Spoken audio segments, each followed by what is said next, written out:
Say if they claim a humanitarian issue, it does nothing to secure the border, and it gives $60 billion to Ukraine. It also gives humanitarian aid, I'm using air quotes, to Gaza, which of course is money that will be controlled by Hamas.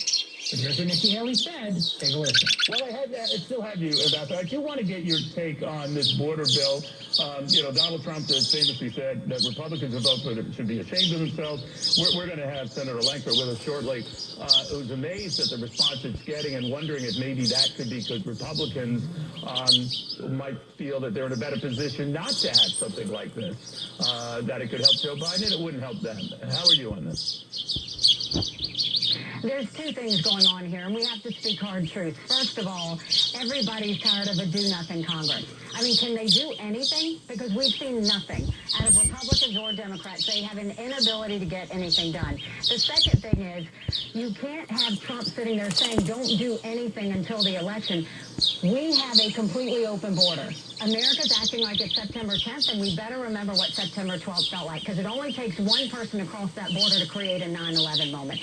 We need this fixed now. We need congressional members to stay in D.C.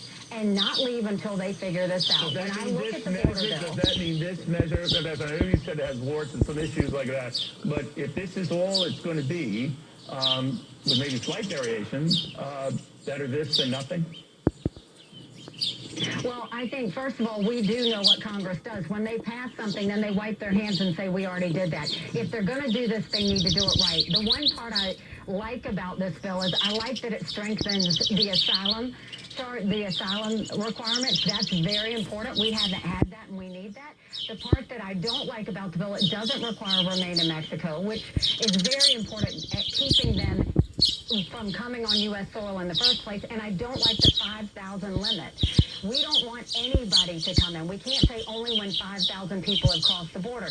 They need to stay there. They need to figure this out. They need to adjust it, amend it, and so be against the bill. So then turn around and be against the bill, like all these brave Republican senators are doing, like Rand Paul. But the thing is that she supports the Ukraine money. That's the little secret here. She does.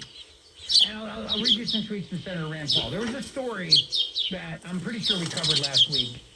Officials say $40 million earmarked to buy mortar shells for the war in Ukraine were stolen.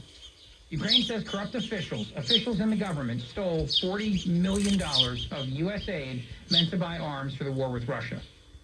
Senator Rand Paul tweets out, amazing. This predictable revelation is only a week old, and yet the swamp's new border security bill, in air quotes, gives Ukraine $60 billion more. From the squandering of your money to the fake border reforms, it's safe to declare this bill as anti-American. I'm a no. But he's not done. He said Democrats proudly proclaim the new border law never closes the border. And of course, the entire $115 billion will be borrowed. Nothing, absolutely nothing conservative about this deal. And he's still not done. Any legislation impacting border security has significant consequences for our nation's security, immigration system, and taxes. It is imperative that members of this body are afforded the opportunity to thoroughly review this. This came from a joint statement by Senator Ron Wyden and Rand Paul and Rick Scott of Florida. And he's still not done. He said instead of working to secure the border,